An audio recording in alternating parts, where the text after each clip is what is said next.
మన దగ్గర వేసే పావని అమ్మాయి ఉందా? అవును. ఆ పిల్ల ఇంట్లోకి వెళ్ళిపోయిందంట. వాళ్ళ చెల్లె ఫోన్ చేసింది.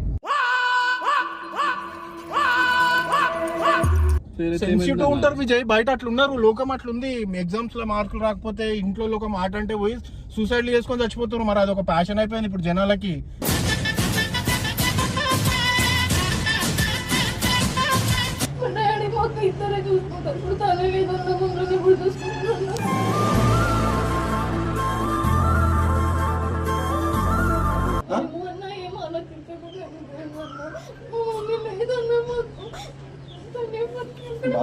ఏం కాదు.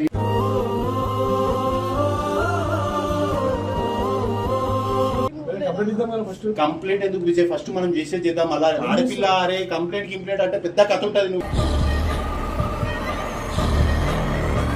నువ్వు ఇంట్లోకి వెళ్ళి ఎందుకు వచ్చినావు? బయట ఉండాలని లేదన్నా, అందుకే వచ్చేసా. ఉండాలని లేదంటారు ఏంటి?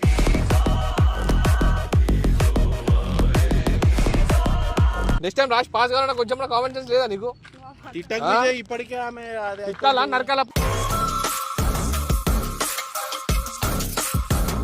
వచ్చకపోతే చచ్చిపోనికి ట్రై చేస్తావా? ఆమె చచ్చిపోనికే అవుతుంది రైల్వే ట్రాక్ మీదకి. అంతే ధైర్యం అమ్మ నీకు?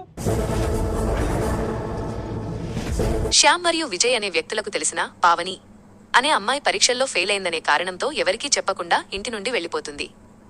పావని చెల్లెలు కంగారు పడుతూ శ్యామ్కు ఫోన్ చేసి తన అక్క కనిపించడం లేదని ఏడుస్తూ చెబుతుంది.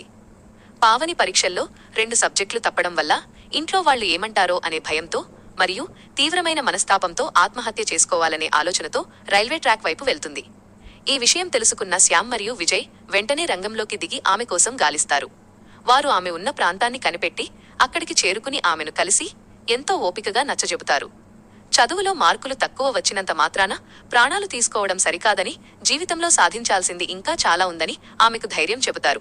అమ్మలేని లోటును తండ్రి మరియు చెల్లెలు ఎలా భరిస్తున్నారో గుర్తు చేస్తూ ఆమె బాధ్యతను వివరిస్తారు. మొదట ఆమె చాలా మొండిగా ప్రవర్తించినప్పటికీ శ్యామ్ మరియు విజయ్ ఆమెను క్షేమంగా ఇంటికి తీసుకువచ్చి తన తండ్రికి అప్పగిస్తారు. పరీక్షలు అనేవి జీవితంలో ఒక భాగం మాత్రమేనని, ఫెయిల్ అయితే మళ్లీ రాసుకోవచ్చని, కానీ ప్రాణం పోతే తిరిగి రాదని వారు పావనికి మరియు ప్రేక్షకులకు ఈ వీడియో ద్వారా ఒక మంచి సందేశాన్ని ఇస్తారు. చివరికి పావని తన తప్పు తెలుసుకుని ఇకపై ఇలాంటి నిర్ణయాలు తీసుకోనని మాట ఇస్తుంది. ఏ సమస్య వచ్చినా ఇంట్లో వారితో లేదా సన్నిహితులతో పంచుకోవాలని, ఆత్మహత్య ఏ సమస్యకు పరిష్కారం కాదని ఈ వీడియో స్పష్టం